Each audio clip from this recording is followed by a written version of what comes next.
नमस्कार। आज हम पढ़ने वाले हैं फिनोल की केमिकल रिएक्शंस के अंतर्गत होबेन-होस अभिक्रिया को। जी हाँ, होबेन-होस मैं लिख देता हूं यहां पे, होबेन-होस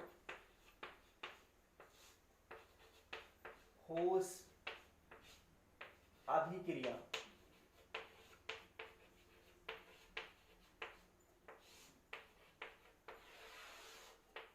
देखिए, ये अभिक्रिया भी असाइलेशन प्रोसेस ही होता है। यानी कि अपन यहाँ पे बात करें कि इसमें कुछ इंपॉर्टेंट तथ्य हैं, उसको यहाँ पे याद कर लीजिएगा आप। यानी कि ये क्या है, एक असाइलेशन प्रोसेस है। और यहाँ पे किसका असाइलेशन किया जाता है? फिनोल का असाइलेशन किया जाता है। जबकि यहाँ पे जो फिनोल होती है वो पॉलीहाइड्रोक्सी युक्त यहाँ पे क्या होती है, फिनोल होती है। अर्थात उसमें क्या होते हैं, अधिक से अधिक वहां पे क्या कौन से समूह जुड़े हुए होंगे, OH समूह जुड़े हुए होंगे। तो यहाँ पे हमें फिनोल के रूप में ऐसी फिनोल का यूज किया जाता है इस होबेन-होस अभिक्रिया में कि उसमें क्या होने चाहिए, अधिक OH समूह होने चाहिए, जिसे अपन यूं कह सकते हैं कि इसमें पॉलीहाइड्रोक्सी फिनोल का असाइलेशन किया जाता है। तो यहाँ पे अपन ये पॉइंट लिख सकते हैं कि ये क्या है अभी, इस अभिक्रिया के अंतर्गत आप लिख सकते हैं कि इस अभिक्रिया के अंतर्गत पॉलीहाइड्रोक्सी फिनोल का एसाइलेशन या एसिलीकरण किया जाता है।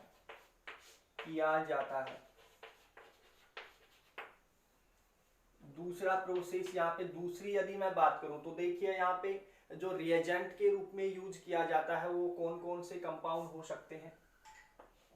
देखिए यहाँ पे एल्किल साइनाइड होगा, साथ में क्या हो सकता है, HCl होगा, और यहाँ पे होगा भाई एक लुईस अम्ल के रूप में या तो AlCl3 होगा या फिर यहाँ पे ZnCl2 होगा। तो हमें यहाँ पे वो कैटलिस्ट की तरह कार्य करेंगे, एक जैसे लुईस अम्ल की तरह कार्य करेंगे, और फिर यहाँ पे करवाया जाएगा इस रिएक्शंस के अंतर्गत हाइड्रोलाइसिस। अब आप सोच पा रहे होंगे कि ये इसी अभिक्रिया में, यानी कि एक प्रकार से गाटरमान सिंथेसिस के अंतर्गत भी अपन हाइड्रोजन साइनाइड को ले रहे थे, क्योंकि R के रूप में गाटरमान सिंथेसिस में क्या था, हाइड्रोजन था। जबकि यहाँ पे देखिए हाइड्रोजन ना होकर क्या रहने वाला है, या तो मैथिल समूह रहेगा या फिर एथिल समूह हो सकता है यहाँ पे। तो हमें मैथिल साइनाइड का यूज करना होगा, किसमें भाई, होबेन-होस अभिक्रिया में। इसलिए मैं यूं भी कह सकता हूं कि गाटरमान सिंथेसिस का विस्तारित रूप ही क्या है, होबेन-होस अभिक्रिया है। तो मैं दोबारा से रिपीट कर देता हूं इस बात को कि गाटरमान सिंथेसिस का एक प्रकार से विस्तारित रूप ही क्या है भाई, होबेन-होस अभिक्रिया है। तो देखिए इस अभिक्रिया में क्या होगा, अगर हम यहाँ पे मैथिल साइनाइड का यूज कर सकते हैं, यहाँ पे यूज होगा HCl, यहाँ पे हाइड्रोक्लोरिक अम्ल का यूज किया जाएगा, AlCl3 यहाँ पे क्या होगा, एक लुईस अम्ल होगा, यहाँ पे या तो इस लुईस अम्ल का यूज करेंगे या फिर ZnCl2 का यूज हम यहाँ पे करने वाले हैं। तो देखिए रिएक्शंस के दौरान जो रिएजेंट होगा तो ये क्या हो सकते हैं, मैथिल साइनाइड हो सकता है, HCl हो सकता है और लुईस अम्ल हो सकता है। और सेकंड प्रोसेस में अपन क्या अपनाने वाले हैं, यहाँ पे हाइड्रोलाइसिस प्रोसेस को हम यहाँ पे यूज करने वाले हैं। तो यहाँ पे देखिए एक पॉइंट बनकर आ रहा है कि ये क्या है भाई, एक गाटरमान सिंथेसिस का एक प्रकार से क्या है, विस्तारित रूप है। तो सेकंड पॉइंट ये लिख लीजिएगा कि यह अभिक्रिया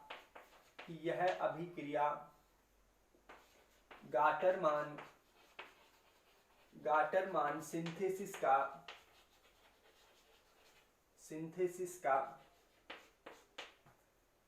विस्तारित रूप है।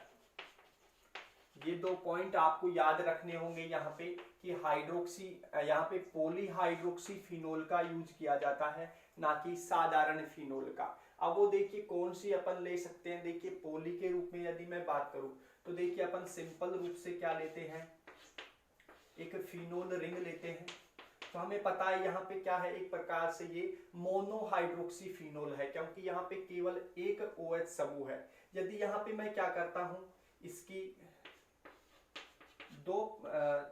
तीन पोजीशंस पर, यानी कि अब क्या हो गई यहाँ पे तीन OH समूह इस रिंग पर जुड़े हुए हैं, अर्थात ट्राई हाइड्रोक्सी हो गई। तो एक प्रकार से यानी कि एक से अधिक यदि यहाँ पे OH समूह जुड़े हुए हो ऐसी रिंग को अपन क्या बोल सकते हैं, पॉलीहाइड्रोक्सी फिनोल बोल सकते हैं। यहाँ पे देखिए ये 1 हो गया, ये 2 and 3 4 5 and 6, तो इसकी देखिए 1 and 3 and 5, यानी कि 1 3 5 ट्राई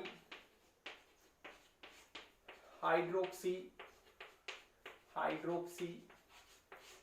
फिनोल। तो ये क्या हो जाती है कि एक प्रकार से पॉलीहाइड्रोक्सी क्या हो जाती है, फिनोल हो जाती है। यदि इसके एक समूह को और हटा दूं तो यहाँ पे क्रिसोसिनोल, अर्थात यहाँ पे ये भी क्या है, एक प्रकार से पॉलीहाइड्रोक्सी फिनोल हो जाती है। तो पॉली का आप अर्थ समझ चुके होंगे। हमें रिएक्शंस के इसी किस कारणवश से गाटरमान सिंथेसिस हमने बोला, क्योंकि वहां पे एल्किल के समूह, जहाँ पे R समूह आपको रिएजेंट के रूप में हम यूज कर रहे थे, वहां पे हम किस समूह को यूज कर रहे हैं, CH3 समूह को। तो अब हम आते हैं रिएक्शन के ऊपर कि आखिर में रिएक्शन कौन सी है, होबेन-हुस रिएक्शन, और इसकी मैकेनिज्म अपन किस प्रकार से समाप्त करेंगे। तो सबसे पहले आप रिएक्शन को लिखिए। तो हम यहाँ पे देखिए पॉलीहाइड्रोक्सी फिनोल का यूज कर रहे हैं। तो ये पॉलीहाइड्रोक्सी के रूप में अपन यहाँ पे 3 OH समूह यहाँ पे क्या कर रहे हैं, यहाँ पे लगा रहे हैं। तो एक प्रकार से पॉलीहाइड्रोक्सी फिनोल हो जाता है। यहाँ पे देखिए रिएजेंट के रूप में हम किसको यूज कर रहे हैं, तो यहाँ पे देखिए हम मैथिल साइनाइड है, साथ में HCl है, और यहाँ पे देखिए यदि मैं लुईस अम्ल के रूप में या तो AlCl3 यूज कर सकता हूँ या फिर ZnCl2, तो वहां पे एक अनहाइड्राइज कंडीशन होती है और वो एज ए कैटलिस्ट की तरह भी कार्य करता है। तो एज ए मैं यहाँ पे देखिए ZnCl2 का यूज कर लेता हूँ। तो यहाँ पे देखिए क्या होगा, तो यहाँ पे देखिए असाइलेशन प्रोसेस होगा और 2 हाइड्रोक्सी समूहों के बीच में, यानी कि कोई भी 2 हाइड्रोक्सी समूह होंगे, इन दोनों की कोई सी भी बीच वाली पोजीशन पर क्या हो जाता है, असाइलेशन हो जाता है, अर्थात एक कार्बोनिल ग्रुप का क्या हो जाता है, एडिशन हो जाता है। तो देखिए किस प्रकार से,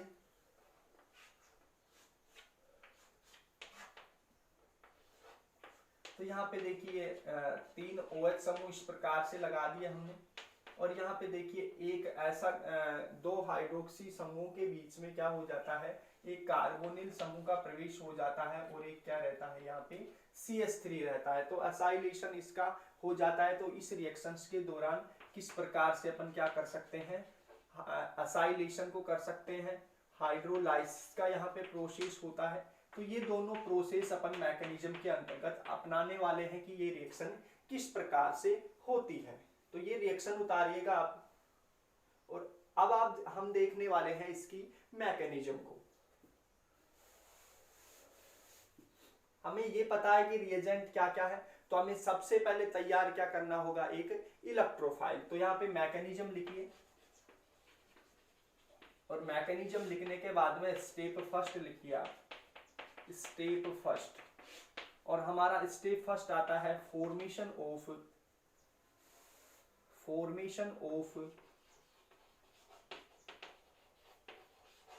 इलेक्ट्रोफाइल। जी हाँ, फॉर्मेशन ऑफ इलेक्ट्रोफाइल। तो हमें सबसे पहले इलेक्ट्रोफाइल को तैयार करना होगा। हमारे पास में रिएजेंट क्या है, देखिए भाई, CH3 मैथिल नाइट्राइल, यानी कि मैथिल साइनाइड है हमारे पास में यहाँ पे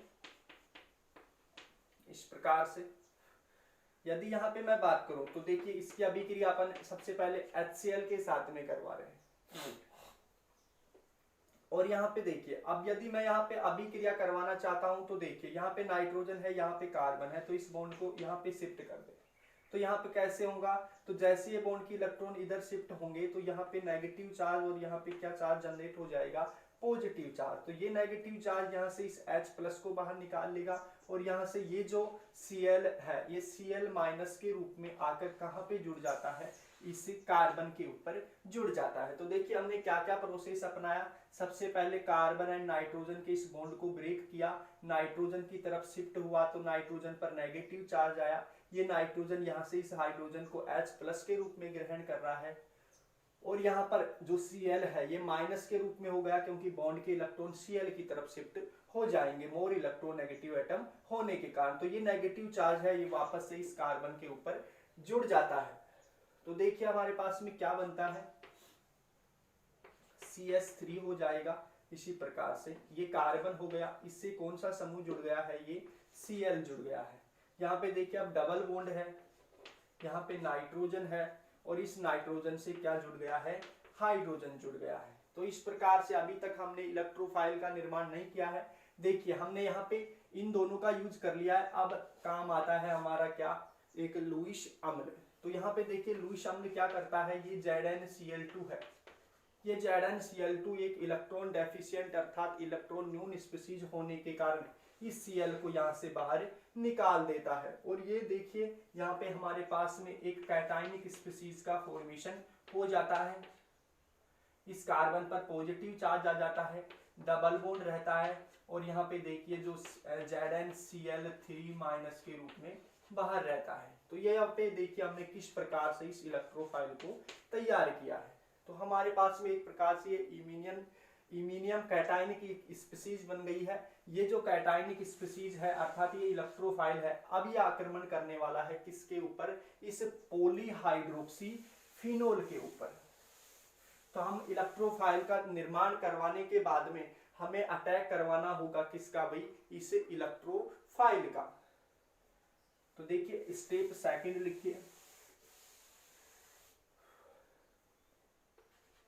अब आती है स्टेप सेकंड। अब इस स्टेप सेकंड में क्या करना है, हमें सबसे पहले क्या लेनी पड़ेगी, एक पॉलीहाइड्रोक्सी फिनोल लेनी पड़ेगी।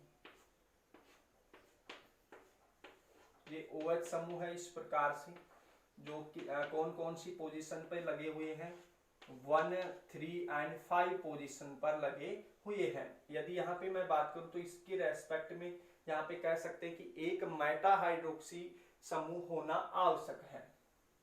1, 2 और 3, 4 और 5 पोजीशन पर क्या लगे हुए हैं, OH समूह यहाँ पे लगे हुए हैं। अब यहाँ पे देखिए आक्रमण करवाना होगा, ध्यान से समझिएगा, क्योंकि इस रिएक्शंस के दौरान बिल्कुल जो बारीकी है उसको ध्यान में रखते हुए यहाँ पे समझते हुए चलिएगा। यहाँ पे देखिए सबसे पहले आक्रमण करवाना होगा किसका, इस इलेक्ट्रोफाइल का। तो ये इलेक्ट्रोफाइल है हमारे पास में, कार्बन है, कार्बन के ऊपर पॉजिटिव चार्ज है, एक तरफ CH3 है, एक तरफ क्या है भाई, डबल बॉन्ड है, नाइट्रोजन है, और यहाँ पे हाइड्रोजन है इस प्रकार से। तो अब आप देख पा रहे होंगे यहाँ पे OH समूह है। OH समूह यहाँ पे देखिए एक प्रकार से रिंग की यहाँ पे 2 पोजीशन पर क्या करेगा, इलेक्ट्रॉन डेंसिटी को बढ़ाएगा। तो यहाँ पे देखिए ये ऑक्सीजन पर लोन पेयर है। तो यहाँ पे देखिए जैसे ये बॉन्ड के इलेक्ट्रॉन इधर शिफ्ट करेंगे तो इस बॉन्ड के इलेक्ट्रॉन इस कार्बन की तरफ शिफ्ट हो जाएंगे। तो यहाँ पे मैं इसकी रेजोनेटिक स्ट्रक्चर को इसके नीचे बना देता हूँ। तो यहाँ पे देखिए क्या बनने वाली है, यहाँ पे इन दोनों OH समूह के ऊपर कोई प्रभाव नहीं पड़ रहा है। यहाँ पे है जो इस ऑक्सीजन के ऊपर, यानी कि ये ऑक्सीजन है, ये डबल बॉन्ड युक्त हो जाएगा और इस ऑक्सीजन पर पॉजिटिव चार्ज आ जाता है और इस कार्बन के ऊपर नेगेटिव चार्ज आ जाता है इस प्रकार से, और बाकी यहाँ पे रिंग इसी प्रकार से शेष रहती है। तो यानी यहाँ पे मैं यदि बात करूँ तो जो इलेक्ट्रोफाइल है हमारा किस पोजीशन पर आक्रमण करने वाला है, इस 2 पोजीशन पर आक्रमण करता है। इस प्रकार से आक्रमण हो जाता है। यहाँ पे मैं लिख देता हूं,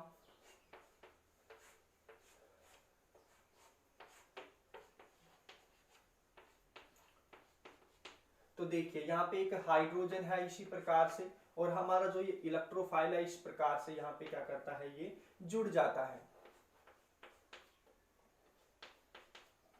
यहाँ पे एक कार्बन के साथ में CH3 है इस प्रकार से।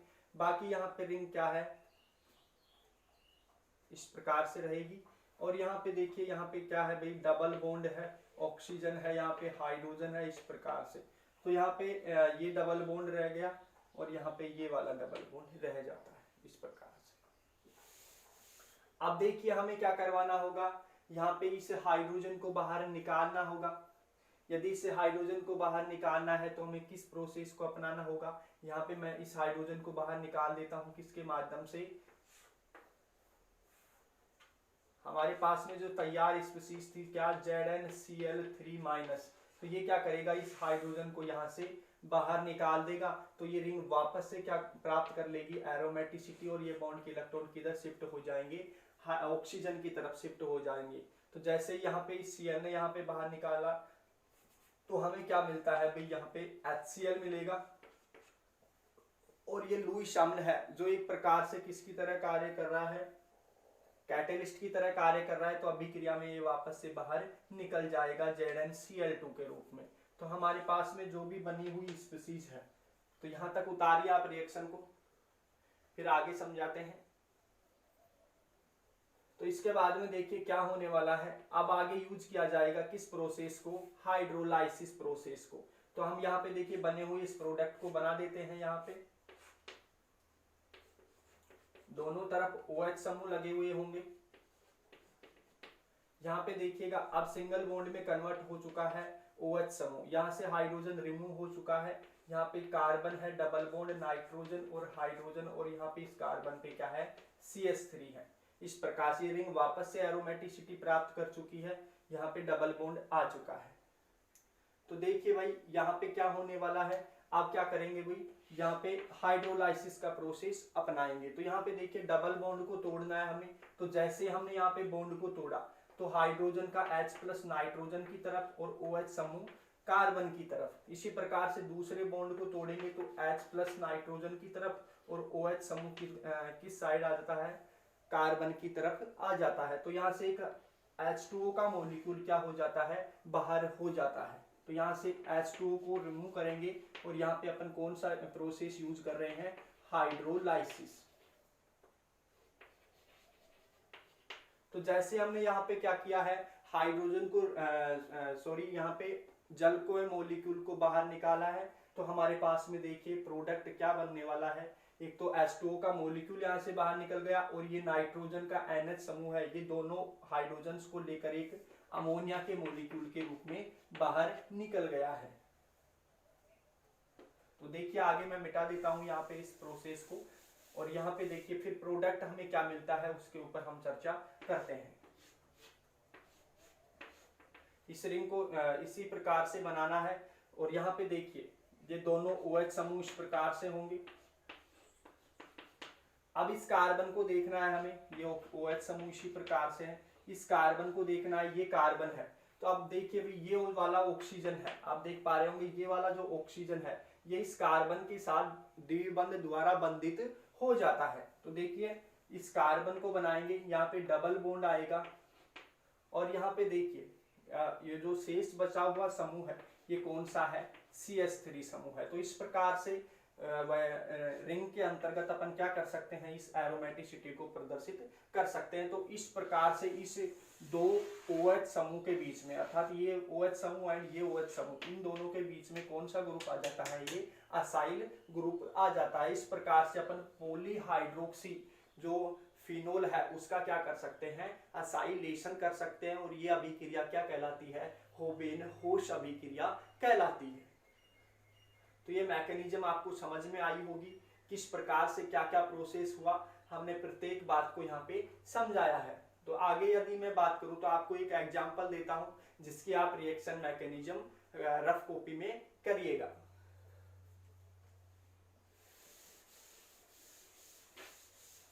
इसको मिटाने के बाद में मैं आपको एक क्वेश्चन देता हूं, और उस क्वेश्चन की रिएक्शन मैकेनिज्म और उसका प्रोडक्ट आप बनाइएगा।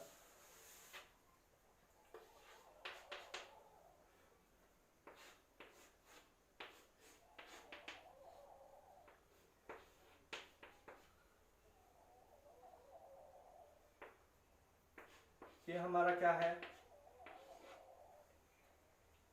ये दो सबस्ट्रेट यहाँ पे हमने यूज कर रहे हैं। यहाँ पे देखिए यहाँ पे सबस्ट्रेट के रूप में वही पॉलीहाइड्रोक्सी फिनोल है, और यहाँ पे देखिए रिएजेंट के रूप में क्या क्या रहने वाले हैं, CH3Cn, यहाँ पे मैथिल साइनाइड है, HCl है, एंड यहाँ पे अब की बार हमने AlCl3 का यूज किया है, और यहाँ पे सेकंड स्टेप यहाँ पे यूज करने वाले हैं हाइड्रोलाइसिस का।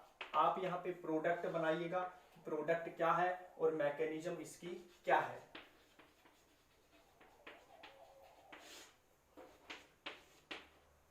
तो ये आपके लिए कल के लिए नेक्स्ट कार्य रहेगा। आज के लिए इतना ही, धन्यवाद।